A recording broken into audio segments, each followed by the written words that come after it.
यह एकादशी 31 मई दिन बुधवार के लिए आ रही है। ज्येष्ठ मास के शुक्ल पक्ष की एकादशी निर्जला एकादशी के रूप में आ रही है। सर्वप्रथम इसकी कथा श्रवण करें। भीमसेन बोले कि हे पितामहा, भ्राता युधिष्ठिर, माता कुंती, द्रौपदी, अर्जुन, नकुल और सहदेव आदि एकादशी के दिन व्रत करते हैं और मुझसे एकादशी के दिन अन्न खाने को मना करते हैं। मैं उनसे कहता हूँ कि भाई, मैं भक्ति पूर्वक भगवान की पूजा कर सकता हूँ और दान दे सकता हूँ, परंतु मैं एकादशी के दिन भूखा नहीं रह सकता। इस पर व्यास जी बोले कि हे भीमसेन, यदि तुम नरक के लिए बुरा और स्वर्ग के लिए अच्छा समझते हो तो प्रत्येक मास की दोनों एकादशियों को अन्न नहीं खाया करो। इस पर भीमसेन बोले कि हे पितामहा, आपसे प्रथम कह चुका हूँ, पहले ही कह चुका हूँ कि मैं एक दिन एक समय में भी भोजन के बिना नहीं रह सकता। फिर मेरे लिए पूरे दिन का उपवास करना तो कितना कठिन है। मेरे पेट में वृक्क नामक अग्नि का वास है, इसीलिए मुझे वृकोदर भी बोलते हैं लोग।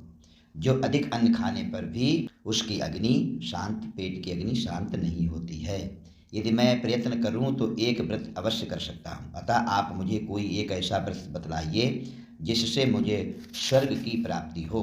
व्यास जी बोले कि हे वायुपुत्र, बड़े बड़े ऋषि और महर्षियों ने बहुत से शास्त्र आदि बनाए हैं, लेकिन कलयुग में किसी के पास भी टाइम नहीं है। कलयुग में सबसे बड़ा एकादशी का व्रत है। यदि कलयुग में मनुष्य उन पर आचरण करे तो अवश्य ही मुक्ति के लिए प्राप्त हो जाता है। उनमें धन बहुत कम खर्च होता है।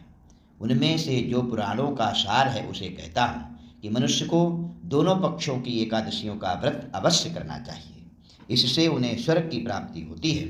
श्री व्यास जी बोले कि हे भीमसेन, कृष्ण और मिथुन संक्रांति के मध्य में ज्येष्ठ मास की शुक्ल पक्ष की एकादशी, उसका नाम निर्जला एकादशी है और इस दिन भोजन नहीं करना चाहिए। जो भोजन करते हैं उनका व्रत नष्ट हो जाता है। यदि सूर्योदय से सूर्यास्त तक मनुष्य जलपान ना करे, जल का सेवन ना करे, तो उनको 12 एकादशी का व्रत प्राप्त हो जाता है।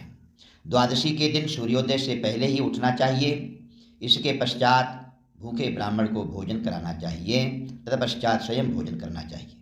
इसका फल 1 वर्ष की संपूर्ण 24 एकादशियों का फल प्राप्त होता है और पुरुषोत्तम मास को मिलाकर के 26 एकादशियों का जीव के लिए फल प्राप्त हो जाता है। हे भीमसेन, स्वयं भगवान ने मुझसे कहा था कि इस एकादशी का पुण्य समस्त तीर्थों और दानों के बराबर है।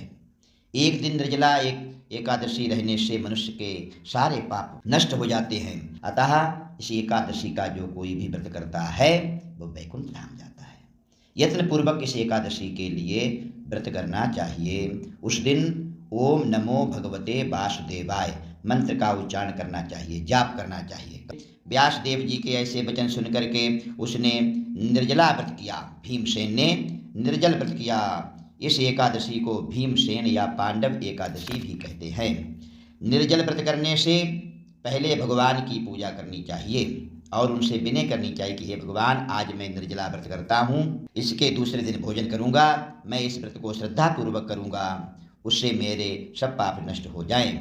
इस दिन एक बड़े वस्त्र से ढक करके स्वर्ण का दान करना चाहिए। जो मनुष्य इस व्रत का एक प्रहर में अर्थात 4 घंटे केवल व्रत रखता है, उनको भी करोड़ों पल स्वर्ण दान का फल मिलता है। जो मनुष्य इस दिन यज्ञ होम आदि करते हैं, उनका फल वर्णन कोई नहीं कर सकता है। जो मनुष्य इसी दिन अन्न खाते हैं उसे चांडाल समझना चाहिए, वे अंत में नरक के लिए जाते हैं। ब्रह्म हत्यारे, मदिरा पान करने वाले, चोरी करने वाले, गुरु से राग द्वेष करने वाले, सत्य ना बोलने वाले इस व्रत को भी करेंगे तो उनके भी पाप सारे नष्ट हो करके वो भी वैकुंठ के वासी हो जाएंगे। बोलो एकादशी महारानी की जय।